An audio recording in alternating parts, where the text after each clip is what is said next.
এই মহিলাটার কয়বার ধর্ষণ হয়েছে জানিস? তন্ময় কথাটা শুনেই হকচকিয়ে গেল। তন্ময় আর চারু একই ব্যাচের ক্লাসমেট। মোবাইলে স্ট্যাটাস দেওয়া নিয়ে ব্যস্ত ছিল তন্ময়, কিন্তু হঠাৎ জ্যামে আটকে থাকা রিকশায় তারই পাশে বসে থাকা চারুর মুখে এইরকম একটা কথা শোনার প্রস্তুতি তার মোটেও ছিল না। তন্ময় চারুকে বলল, তোর মাথা ঠিক আছে? চারু ফুটপাতে বসা এক পাগল মহিলার দিকে তাকিয়ে আছে। মহিলাটার অবস্থা বিভৎস, চুলগুলো বয়কাট করা, সাইজহীন ভাবে, হয়তো চুরির দায়ে কোথাও ফেসে গিয়ে চুলের বিসর্জন দিয়েছিল। মুখের মধ্যে যে কোনো একসময় নিদারুণ সৌন্দর্যতার ছাপ ছিল, তার রেশ কিন্তু এখনো কাটেনি। ফর্সা মুখে এখন ছোপ ছোপ কালো দাগে ভর্তি, চোখের নিচে কালিমা, ঠোঁটের রঙে হালকা কালচে ভাব এসেছে, তবে এখনো কিছু গোলাপি রেশ বিদ্যমান রয়েই গেছে। কি আর করা, আল্লাহর দান, এভাবে তো ঘষে মেজে ছাপ করে দেওয়া যায় না, তাই না? নোংরা কাপড় চোপড় জড়ানো ওই মহিলার গায়ের কাপড় চোপড়ের বিবরণ দেওয়াও টাফ।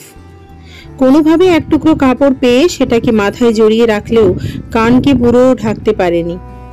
ব্যর্থ ঘোমটা দেওয়ার প্রচেষ্টা বলা যায়। এই শীতে কি দিয়ে কান ঢাকবে বেচারি? আমাদের সভ্য সমাজে কি তাদের জন্য কাপড় চোপড়ের হাট আছে? সালোয়ারটা হাঁটুর একটু নিচে, পিছনে সামনে আছে হালকা হালকা ছোপ ছোপ দাগ। দাগগুলো লাল, কালো আরো নানান বাহারি রঙের মিশ্রণ। বেশিরভাগ অংশই ছেঁড়া, পোকামাকড়ে খেয়ে ফেলা অংশ চোখে পড়ছে। বিচ্ছিরি নোংরা সেই জামাকাপড়ের দিকে তাকালে হয়তো ধনীদের আদরের দুলালিদের একবেলা খাবার হবে না ঘৃণায়। তন্ময় বিরক্তি নিয়ে বলল, রাস্তায় একজন পাগল মহিলাকে নিয়েও তোর গবেষণা শেষ নেই? এগুলো কিন্তু বাড়াবাড়ি চারু, বিরক্তিকর। চারু মোবাইল বের করে সবার আড়ালে বেশ গোপনীয়তা রক্ষা করেই মহিলাটির ছবি তুলল, জুম করে। তন্ময় অবাক হয়ে তাকিয়ে আছে। তন্ময়ের মায়ের কড়া নিষেধ আছে চারুর সাথে না মেশার, কিন্তু এতদিনের বন্ধুত্ব এভাবে খোয়াতে চায় না তন্ময়। যদিও তন্ময়ের মনে মনে চারু এসব পাগলামি বেশ ভালো লাগে, সে সর্বদা চারুকে মনে মনে সাহায্য করে যায়। তন্ময় জিজ্ঞেস করলো, ছবি তুললি কেন? এফবিতে ট্রোল করবি? আবার দরদ দেখাস কেন? চারু কেমন তা খুব ভালো করেই জানে তন্ময়, তাও এভাবে কথা বলে সে, কারণ সে চায় চারুই তাকে ছেড়ে চলে যাক। কিন্তু 2 বছর যাবৎ কেউই যায়নি কাউকে ছেড়ে। চারুর সংস্পর্শে আসলেই তন্ময়ের অন্যরকম ভালো লাগা কাজ করে। কেন তা জানা নেই। তন্ময়ের মাঝে মাঝে বইয়ের মধ্যে মুখ লুকিয়ে তন্ময় ভাবে, চারুর কি আমার মতোই ফিলিংস হয়?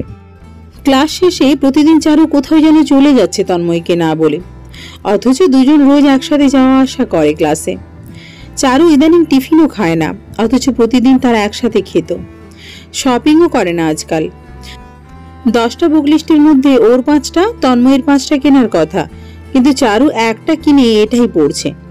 জিজ্ঞেস করলে বলে, আগে এটা মাথায় নিয়ে নি। রিকশায় ওঠে না। তন্ময় একা একা যেতে পারবে না, তাই সেও ওঠে না। কিন্তু এত দূর হেঁটে গিয়ে ওর পায়ের অবস্থা ঠিক না থাকলেও মনের অবস্থা কিন্তু ভালোই থাকে।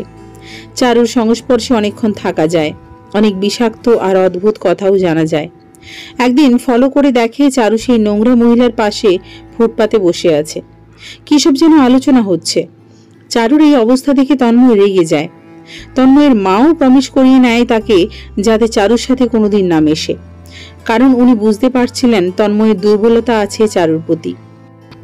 চারুর বাবা নিম্ন আয়ের মানুষ, সামান্য একটা এনজিওতে চাকরি করে, তাই জন্যই বিশেষ করে চারুকে পছন্দ করে না তন্ময়ের মা। তন্ময়ের একদিকে রাগ অভিমান, অন্যদিকে মায়ের কড়া নিষেধাজ্ঞা। ক্লাসে চারু ওর পাশে এসে বসলেও কথা বলে না। চারু নিজে আগ বাড়িয়ে কোনোদিন কারো সাথে কথা বলে না, তাই তন্ময়ের সাথেও মাস দেড়েক কিভাবে কথা না বলেই কাটিয়ে দিল। কোনোদিন একবারের জন্য জানতে চায়নি চারু যে তন্ময়ের কি হলো বা কিসের জন্য এই দূরত্ব।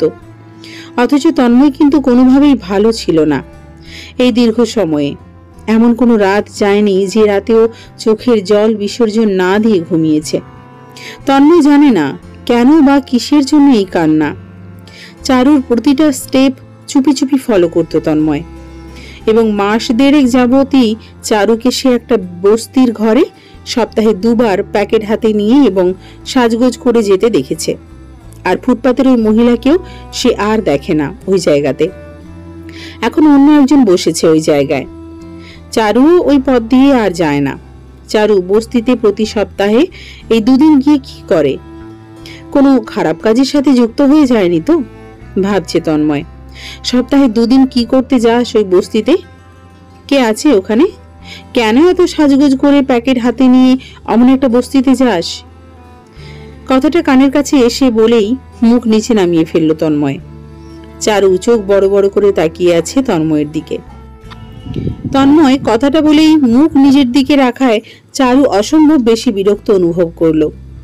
1.5 মাস পর তন্ময় তার সাথে কথা বলল, অথচ সে বিরক্ত হলো। চারু তন্ময়ের সামনে থেকে সরে এসে বড় বড় পা ফেলে চলে যেতে লাগলো। তন্ময় দৌড়ে এসে পেছন থেকে হাতটা ধরে হাউমাউ করে কান্না শুরু করে দিল। চারু অবাক হয়ে গেল, কারণ চারু খুব চাপা আর শক্ত মনের মানুষ। সেই মানুষ কিনা আজ এভাবে কাঁদছে, ভাবা যায়। ছলছল চোখে তাকিয়ে চারুর চোখের জল মুছতে মুছতে বলল, এই তুই কাঁদছিস কেন? কেন? চারু উত্তর নেই। সে চোখ নিচে নামিয়ে কেঁদেই যাচ্ছে। তন্ময় ভয় পেয়ে গেল আর ভাবতে লাগলো কিছু খারাপ হয়ে যায়নি তো ওর সাথে। তারপর ভয়ে ভয়ে প্রতিবাদী স্বরে বেশ রেগেই বলল, চারু কে কি করেছে তোকে বল, একবার শুধু বল, আমি আজই তাকে শেষ করে দিব। বল, তোকে ডিস্টার্ব করছে তাই না? কার এত বড় সাহস? একবার শুধু বল প্লিজ। চারু কিছুই বলল না। তন্ময়ের হাত ছাড়িয়ে নিয়ে সে আবার চলে যাচ্ছে। তন্ময় আবার তার সামনে গেল, হাঁটু উঁচু করে বসে 2 হাত জড়ো করে লোক সমাজের ভিড়ে চিৎকার করে কাঁদতে কাঁদতে বলল, দোহাই তোর, কেন কাঁদছিস তুই? শুধু এইটুকু বল প্লিজ। চারু এই অবস্থা দেখে আর চুপ থাকতে পারল না। সে তন্ময়কে উঠিয়ে নিয়ে ক্যাম্পাসের সবুজ ঘাসের কাছে নিয়ে এলো। দুজনেই বসে পড়ল সবুজ আভু ঘাসের ওপর। পাশেই চিরবর্তমান বটগাছ, একপাশে বিশাল বড় মুক্তিযুদ্ধকালীন শহীদ মিনার, অপোজিট সাইডে একটা ছোট্ট বিল। কর্তৃপক্ষের করা, কিন্তু বোঝার উপায় নেই, কারণ সেই বিলের ধারে রোজই বসে থাকতে দেখা যায় নানান বাহারি রঙের নাম না জানা পাখি। মনোরম দৃশ্য। চারু স্বস্তির নিঃশ্বাস ফেলল, কারণ জায়গাটা তার খুবই প্রিয়। তারপর চারু তন্ময়ের দিকে তাকালো অনুশোচনার দৃষ্টি নিয়ে। স্বাভাবিকভাবেই বলল, 1.5 মাস পর কথা বলতে এসেছিস, অথচ শুরুই করলি এইরকম একটা আক্রমণাত্মক প্রশ্ন দিয়ে। সন্দেহ করিস আমাকে তাই না? তাহলে কথা বলতে আসলি কেন? ভালোই তো ছিলি, থাক না ভালো। তন্ময় চারুর হাত ধরে অঝোর ধারায় কান্নাকাটি করলো। ওর কান্না থামছেই না। তারপর ও বলল, আসলে আমি কি করব, কি করা উচিত কিছুই বুঝতেছি না। তোর উল্টাপাল্টা কাজের প্রতি আমি সামান্য বিরক্ত ছিলাম তা ঠিক, কিন্তু তার উপর আমার মা কেন জানি না তোকে পছন্দ করে না। আমাকে তোর সাথে না মেশার জন্য কড়া নিষেধাজ্ঞা দিয়েছিল। আমিও অবুঝের মতো মেনে নিয়ে নিজেকে এভাবে নিঃসঙ্গতার সঙ্গী করে নিয়েছিলাম, কিন্তু না, আমি মরে যাব এভাবে। তুই না থাকলে আমি বাঁচবো না রে। প্রচন্ডভাবে মিস করি তোর অনুপস্থিতি, আমার সেই আকাল নিঃসঙ্গ দিনের সাক্ষী। চারু বলল, এত সমস্যা থাকলে তো সরে যাওয়াই শ্রেয়। শুধু শুধু নিজের টাইম ওয়েস্ট করিস না, আর আমারও না। তন্ময় বলল, টাইম ওয়েস্ট? আরে তোর সাথে কথা না বললে তো আমার বাঁচার টাইমই এক্সপায়ার্ড হয়ে যাবে, সেখানে টাইম ওয়েস্ট কি বলছিস? তোর পায়ে পড়ি, আমাকে সব খুলে বল। চারু বলল, কি বলবো? তন্ময় কৌতূহল নিয়ে বলল, তুই এত কাঁদলি কেন? আর ওই বস্তিতে কে বা কি আছে তোর? চারু ঠোঁটের কোণে এক চিলতে হাসি রেখে বলল, কাঁদছি কেন তা বোঝার মতো ঘিলু তোর মাথায় নেই। আর ওই বস্তিতে কি আছে? ওখানেই আমার সব আছে। চারুর চোখ মুখ শুকনো হয়ে গেছে অনেক। তন্ময়ের খুব সন্দেহ হচ্ছে, নিশ্চয়ই চারু কোনো বিপদে পড়েছে। চারুর এই মলিনতা তন্ময়ের সহ্য হচ্ছে না। চারু, তুই কিছু খাবি? চারু ঘন ঘন ঘড়ির দিকে তাকাচ্ছে। তন্ময় আবার জিজ্ঞেস করলো, কি রে, কিছু খাবি? চা আনি? চারু অপ্রস্তুত ভাবে বলল, হ্যাঁ, না মানে না কিছুই খাবো না। তন্ময় প্রশ্নসূচক দৃষ্টি নিয়ে চারুকে জিজ্ঞেস করলো, তুই আজকাল ক্লাসে আসিস না কেন? আর ওই বইয়ের জন্য প্রতিদিন স্যারের কাছে কেন বকা খাস? এই অল্প কয়েকটা বই কিনতেও তোর সমস্যা? তুই তো এমন ছিলি না, কি হয়েছে বলতো? চারু মুচকি হাসি দিয়ে বলল, দূর, কি হবে, বাসায় করি তো, ইউটিউব দেখে সব বই লেকচার কমপ্লিট করছি।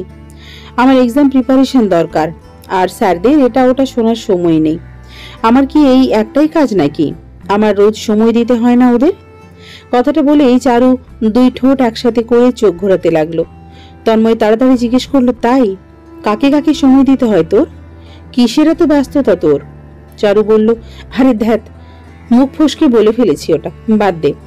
তন্ময় লক্ষ্য করলো চারু বারবার গেটের দিকে তাকাচ্ছে। ও হয়তো কারো আসার অপেক্ষায় আছে, কিন্তু তন্ময়কে বলতে সমস্যা কি এটাই তার অজ্ঞাত। চারু, এই নে।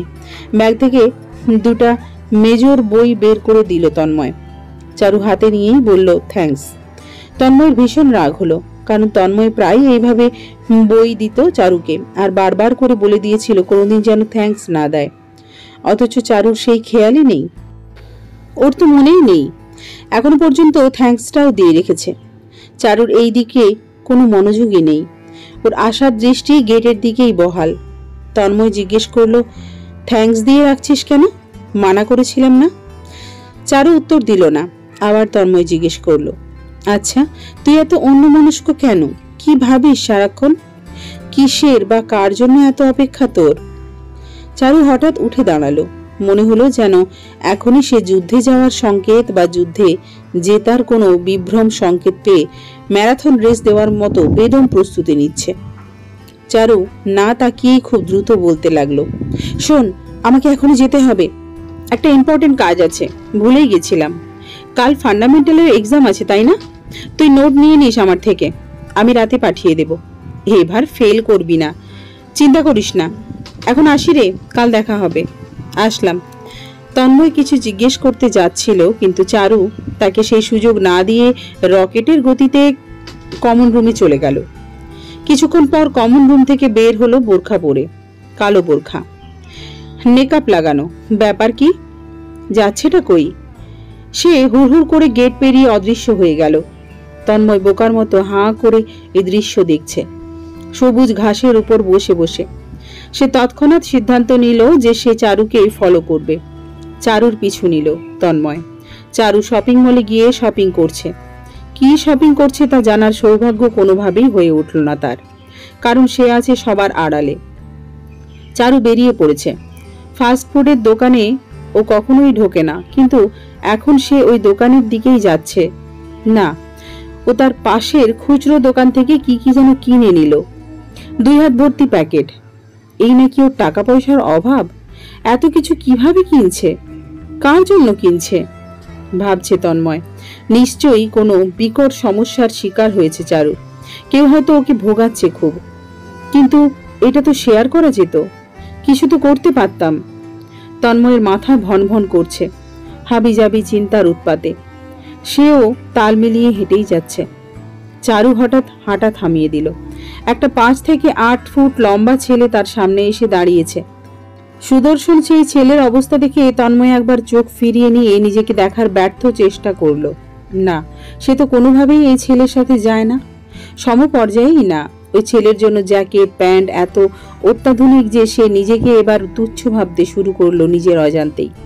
ছেলেটার সাথে চারু কথা বলেই যাচ্ছে। হাতের সব প্যাকেটগুলো ছেলেটির হাতে তুলে দিল।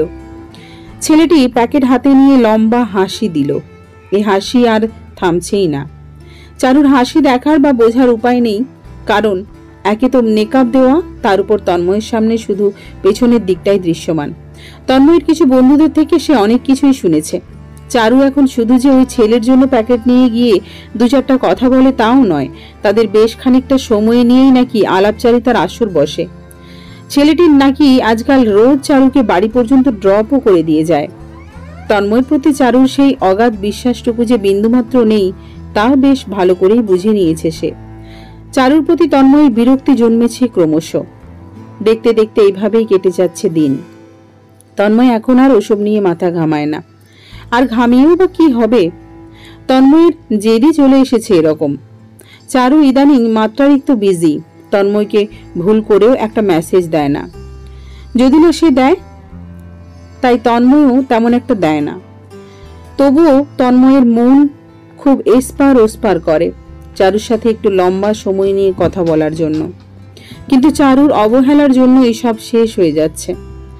এমনি করেই কাটছে তাদের দিন। তন্ময়ের বড় ভাই তানিমের বিয়ে ঠিক হয়ে যায়। তন্ময়ের বাবার সাথে চারুর বাবার খুব মিল। ফলপ্রসূ তিনি দাওয়াতও করলেন চারুর বাবা ও চারুকে। চারুর মা নেই বিধায় চারুর প্রতি এক বিশেষ দুর্বলতা কাজ করে তন্ময়ের বাবার।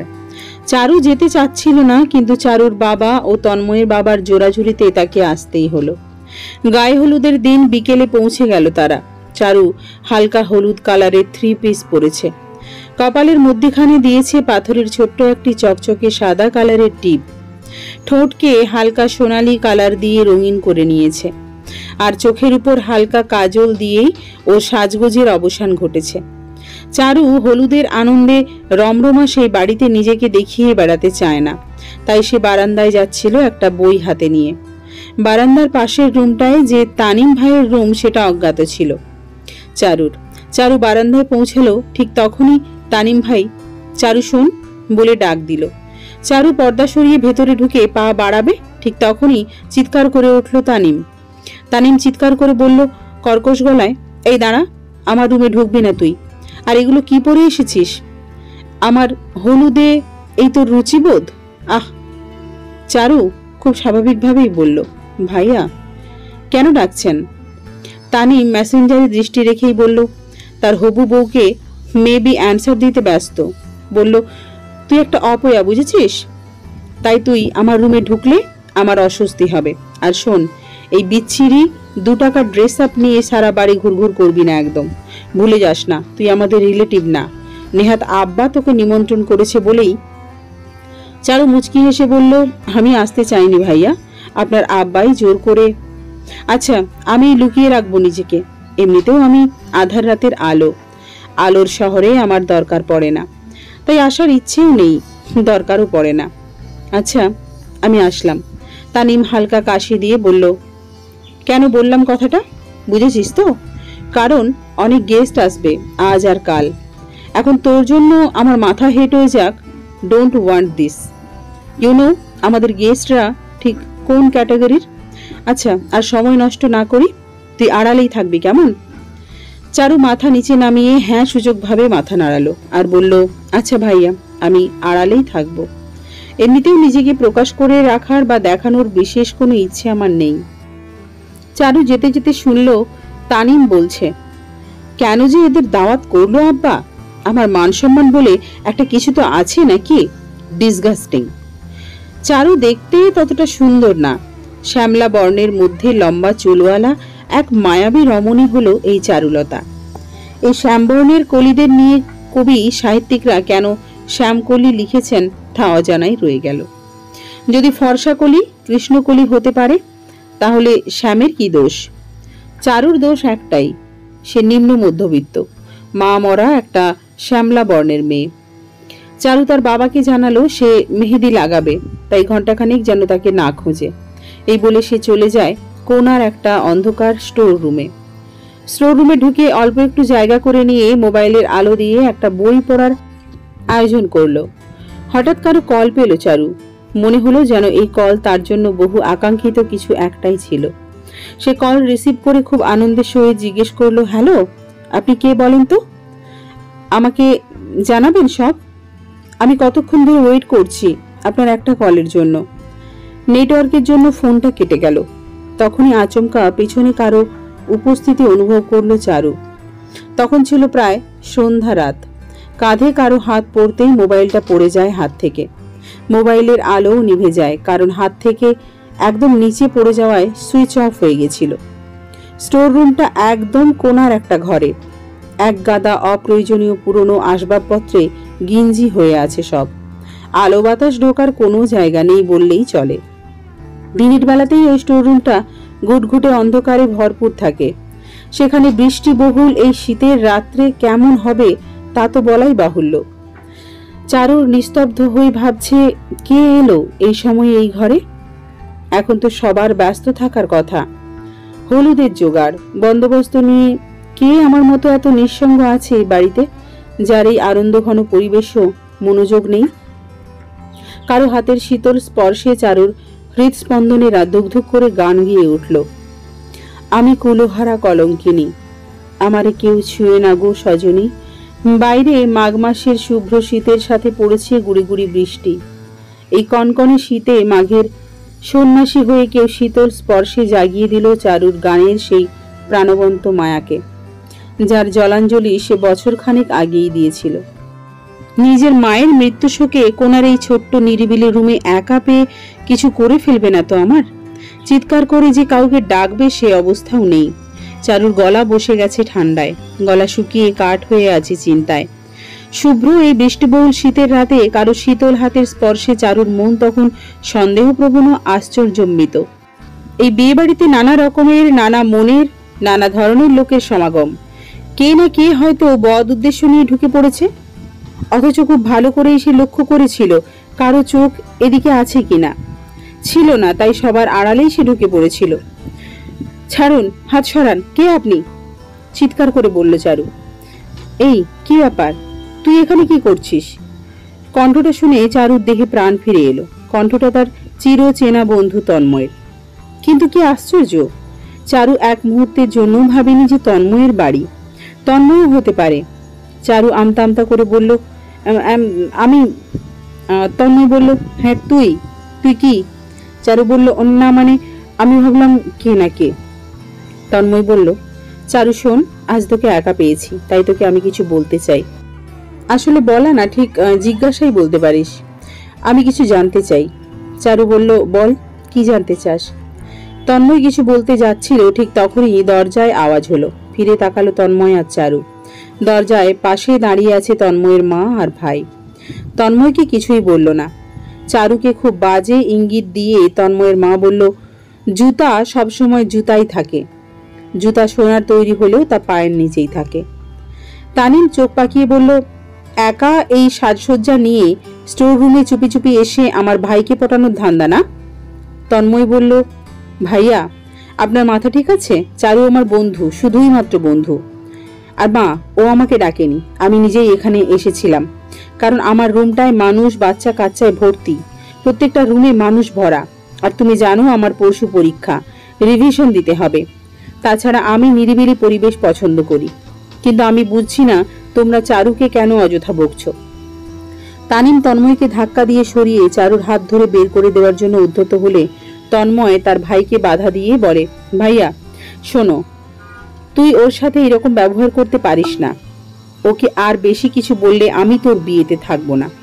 তানিম তার মাকে ডেকে বলল, আম্মা দেখেন দেখেন আপনার গুণধর ছেলে কি বলে।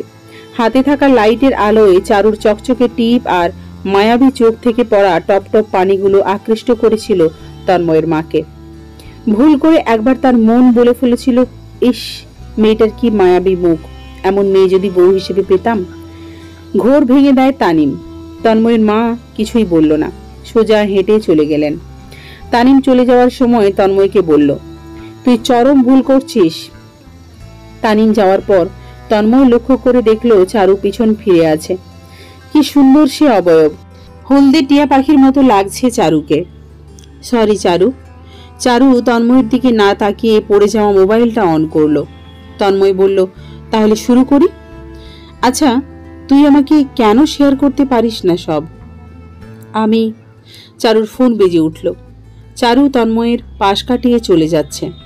ফোনটা রিসিভ করেই বলছে, দুঃখিত কিশোর, আমি ভীষণভাবে দুঃখিত। আসলে ফোনটাই অফ হয়ে গেছিল হাত থেকে পড়ে। তন্ময়ের হাতের মুঠো শক্ত হয়ে যাচ্ছে ক্রমশ, রাগগুলো ভাসমান। তন্ময় তৎক্ষণাৎ চারুকে আলতো করে ধাক্কা দিয়ে নিজের রুমে চলে গেল। চারু বিস্ময়জনক চোখ নিয়ে তাকিয়ে আছে। বিয়ের দিন চারুর তন্ময়কে ভালোই লাগে, কিন্তু অ্যাভয়েড করার মূল কারণ তন্ময়ের মা আর ভাই। চারু খুব ভালো করেই জানে যে এই দুজন তাকে সহ্য করতে পারে না, আর তন্ময়ের সাথে মেশামেশিও পছন্দ করে না। চারু হালকা কালারের একটা লাল শাড়ি পরে পুকুরের পাড়ে বসে আছে। পুকুরটা একদম স্পষ্ট দেখা যায় তন্ময়ের ঘরের জানালা দিয়ে। চারুর কানে ফোন। এখনো হয়তো সে তার সেই তাকেই সময় দিচ্ছে। কে সেই ছেলেটা? তন্ময় অনেক খুঁজেছে তাকে, কিন্তু এই ছেলেটা হচ্ছে অমাবস্যার চাঁদ, সহজে খুঁজে পাওয়া যায় না একে। তন্ময়ের খুব যে রাগ হচ্ছে তা না, চারুর এই সৌন্দর্য রূপ সে আগে কখনো দেখেনি। কি সুন্দর করে সেজেছে, পুরো পুকুরের দৃশ্যপট পাল্টিয়ে দিয়েছে। তন্ময়ের জন্য অনেকবার অনেককেই পাঠানো হয়েছে, কিন্তু তন্ময় নিচে নামছেই না। সেও একটা লাল কালারের পাঞ্জাবি পরল, পারফিউম, জেল, ওয়াচ সব কিছু দিয়ে নিজেকে সজ্জিত করে কাগজ দিয়ে খুব সুন্দর একটা লাল গোলাপ বানালো। সবুজ পাতাও যোগ করলো। তন্ময় খুব সুন্দর করে এসব হাবিজাবি বানাতে পারে। হঠাৎ তার ইচ্ছে হলো সে আরেকবার একটু লুকিয়ে চারুকে দেখবে। জানালার দিকে তাকাতেই সে এমন কিছু অপ্রীতিকর দৃশ্য দেখলো যা দেখার জন্য সে মোটেও প্রস্তুত ছিল না। তার হাতের গোলাপটায় এখনো গ্লু লাগানো বাকি, কিন্তু ওই দৃশ্য দেখার পর সেই গোলাপ পড়ে যায় হাত থেকে, নষ্ট হয়ে যায় সেই অসম্ভব সুন্দর লাল গোলাপটা। ছেলেটা অনেক বড় একটা গিফট দিচ্ছে চারুকে। চারুও সেটা দিব্যি হাসি খুশি ভাবমূর্তি নিয়েই নিচ্ছে। বাহ, তন্ময় নোটিস করছে তাদের কার্যকলাপগুলো। এই ছেলে এখানে আসলোটা কিভাবে? কে দাওয়াত করলো ওকে? কিভাবে পসিবল? কত বড় স্পর্ধা আমার চারুকে গিফট দেয়। অবশ্য ওই দিন তো চারুকেও তো দিতে দেখেছিলাম। তন্ময় ভাবছে। ছেলেটা চলে যাচ্ছে, এখনই গিয়ে ধরতে হবে, নয়তো পাখি উড়াল দেবে আবার। অমাবস্যার চাঁদ তো এ, সহসা দেখা যায় না কোথাও। পেছন থেকে তন্ময় ডাক দিয়ে বলল, ব্যাপার কি ভাই? আপনি কে? আর কোন সাহসে এই বাড়িতে ঢুকেছেন? ঢুকেছেন তো ঢুকেছেন, আবার আমার বাড়ির মেয়েকে গিফটও দিচ্ছেন। How dare you? ছেলেটি অপ্রস্তুত হয়ে বলল, আমি শরীফ, চারুর শুভাকাঙ্ক্ষী, আর চারুর সাথে জরুরি কাজ আছে বলেই এখানে এসেছি। কাজ সেরেছি, চলে যাচ্ছি। অধর্মাচরণ করেছি। আর আপনি কে? এরকম বিহেভিয়ার কেন আপনার? তন্ময় বলল, আমি কে? আমি আপনার জম। বেটা আসছে তো আসছে, আবার সবাইকে দেখিয়ে দেখিয়ে গিফটও দিচ্ছে। আর হ্যাঁ, আমি তন্ময়, বরের ছোট ভাই। ছেলেটা এই কথা শুনেই যেন কারেন্টের শর্ট খেয়ে ফেলল। চোখে মুখে হাসি ভেসে উঠল। জিজ্ঞেস করলো, আপনি তাহলে সে তন্ময়? তন্ময় বলল, সে তন্ময় মানে? আপনি আমাকে চেনেন নাকি? শরীফ হেসে বলল, আপনাকে চিনব না তো কি হয়? আরে আচ্ছা, আপনাকে যখন পেয়েছি তখন পুরোটাই খুলে বলি, এটা আর চাপা রাখা ঠিক না। আগে বলেন তো, আপনি কি চারুকে ভালোবাসেন? তন্ময় মাথা নাড়িয়ে হ্যাঁ বলল। শরীফ তারপর মুচকি হাসি দিয়ে তাকিয়ে রইল তন্ময়ের দিকে, আর বলতে লাগলো, আসলে চারুর চিন্তা ভাবনা, ধ্যান ধারণা সবই অকল্পনীয়ভাবে সাবলীল আর উদ্যমশীল। আমাদের একটা গোপন হেডকোয়ার্টার আছে, ও হচ্ছে ওখানের মেন, কারণ এইটার উদ্যোক্তা তো চারুই। আর অ্যাসিস্ট্যান্ট হিসেবে তো আমরা কজন আছি। আসলে ও আর আমার ওয়াইফ মিলেই মূলত পুরো ব্যাপারটা সামলায়, আমি শুধু একটু হেল্প করিয়েই যা। তন্ময় অবাক হয়ে বলল, কি আপনি ম্যারিড? শরীফ বলল, আর আমি বয়সে তোমার থেকে অনেক বড়, তাই অনুমতি ছাড়াই তুমি করে বলছি, কেমন? তন্ময় কাঁচুমাচু করে বলল, হ্যাঁ তা বলতে পারেন। আমি 96 জন্মেছি যদিও। শরীফ হেসে বলল, আর আমি 91। তন্ময় কথা ঘুরিয়ে দিয়ে বলল, তো বিবাহিত হলে চারুর সাথে কি চলে আপনার? শরীফ হেসেই দিল, তারপর বলল, চারুটা যে কি আমরা সবাই মোটামুটি জানি তোমার কথা। তন্ময় চোখ সরু সরু করে বলল, কি জানেন? শরীফ বলল, জানি অনেক কিছুই, যা হয়তো তুমি জানো না। আর জানবো নাই বা কেন? আরে আমাদের সংস্থাটার নামই তো তোমার নামে খোলা, তন্ময় প্রকল্প, আমাদের হেডকোয়ার্টারের নাম। তন্ময় হাঁ করে তাকিয়ে আছে। শরীফ বলল, তুমি ভালোবাসো বলেছিলে তাই না? বাসি। তো বলো না কেন ওকে? চারু উল্টোপাল্টা কাজ করে বেশি, তাছাড়া ওর সবকিছু আমার কাছে শেয়ার করে না, এটাই আমার জন্য হজম করা কঠিন। ও তাই জন্যই জেদ ধরে বসে আছো, তাই বলা যায়। বাহ, দুজনেই একই রকমের। হ্যাঁ, কি মুডে বিলিং করলে কিভাবে হবে? একজনকে তো অ্যাটলিস্ট ছাড় দিতে হবে নাকি? ছাড় দেওয়ার প্রশ্নই আসে না। চারু আমাকে ভালোই বাসে না, আমি জানি। শরীফ হেসে বলল, বাসে না মানে? বাসে বাসে, মন প্রাণ দিয়ে ভালোবাসে। তন্ময়ের মাথায় আকাশ ভেঙে পড়েছে। কি বলছে কি এসব? তন্ময় 20 মিনিট যাবৎ কথা বলল না। ও মাত্রাতিরিক্ত উত্তেজনায় দমে গিয়েছে। শরীফ পানি খেতে বললে সে কেড়ে নিয়ে খেয়ে নিল পুরো বোতলের পানিটা। তারপর বলল, আসলে চারু কোথায় যায়, কি করে, কেন আপনাকে প্যাকেট ধরিয়ে দেয়, কেন আবার আজকে আপনি তাকে গিফট দিলেন, এসব রকমারি প্রশ্ন আমার মাথায় গিঞ্জি হয়ে আছে। প্লিজ ক্লিয়ার করুন এই হিডেন সিক্রেট। চারু তোমায় ভীষণ ভালোবাসে তন্ময়। মেয়েটা চাপা স্বভাবের, তাই বলতে পারে না। শরীফের মুখে এই কথাটা শুনতেই তন্ময়ের মাথায় আকাশ ভেঙে পড়ল। ওর মনে হচ্ছে এখনই বুঝিও অতল সমুদ্রে ডুবে গেল। তন্ময় হাঁ করে তাকিয়ে আছে। শরীফ বলল, প্রতিদিন প্রতি সপ্তাহে ও কোথায় যায়? ওর মন এতটাই উদার যে ও এই ছোট বয়সেও এত বড় একটা উদ্যোগ নিতে সক্ষম হয়েছে। ও সবকিছু আমায় খুলে বলেছে। ধর্ষিতা সেই মহিলার এখন কি অবস্থা জানো? সে এখন গার্মেন্টস কর্মী। খুব সুন্দর চাল চলন। তার সাফল্যতা ও চারুর সাহায্যের জন্য সে তার হারানো স্বামীকেও খুঁজে পেয়েছে। তার স্বামী তেমন সুস্থ না। তার একার আয়ে সংসার চলে, আবার চলেও না। অসুস্থ স্বামীর পথ্য হিসেবে এ সপ্তাহে 2 দিন করে চারু তার জন্য 1 ডজন কলা, মুড়ি, শুকনো খাবার, বিস্কুট, ঔষধ নিয়ে যায়। আর সেখানে শুধু উনিই না, আরো অনেকেই আছে। চারু এত টাকা কই পেয়েছে? চারু রোজ কয়টা টিউশনি করে তুমি জানো?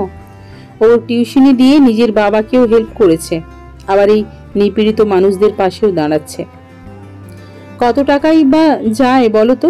1 ডজন কলা, একটা বিস্কুটের প্যাকেট, সামান্য কয়েকটা ঔষধ তো আর লাখ টাকার নয়, তাই না? তবুও ও হিমশিম খাচ্ছিল। আমি ওর প্রতিবেশী, ঢাকায় ব্যবসা করি, খুব কম আশা হয় এখানে আমার বউ সহ আরো অনেকেই তোমার মতো করে চারুকে সন্দেহ করত যে কেন বা কিসের জন্য ও বস্তিতে যায়। তার রহস্য উন্মোচন করেছে আমার বউ সহ আরো অনেক ভাবিরা। মেয়েরা চারুর মতো উদ্যমী আরো অনেকেই আছে আমাদের সমাজে, যারা সাহায্যের হাত বাড়িয়ে দিতে চায় এই নিপীড়িত মানুষদের প্রতি। তেমন মানুষদের খুঁজে খুঁজে বের করেছে চারু। আমিও তাদের দলভুক্ত। আমরা সবাই মিলে ওই বস্তিতে রোজ যাই।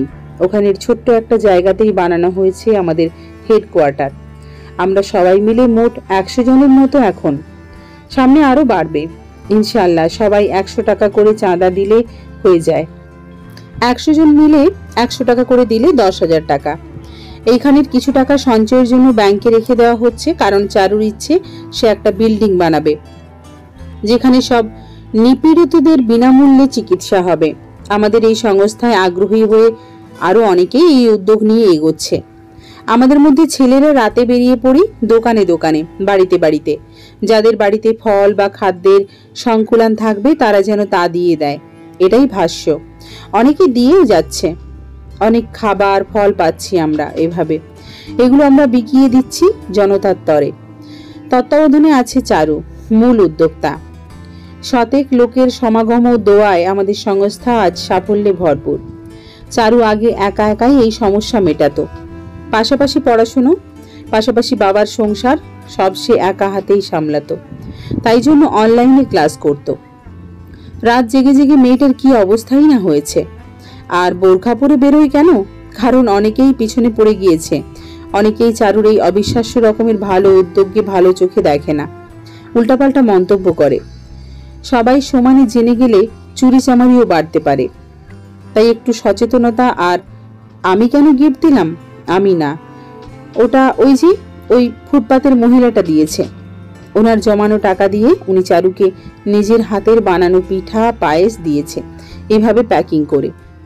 তন্ময়ের চোখে জল ছলছল করছে। দৌড়ে চলে গেল চারুর কাছে। সারা বাড়ির সবার সামনে চারুকে জড়িয়ে ধরে আছে।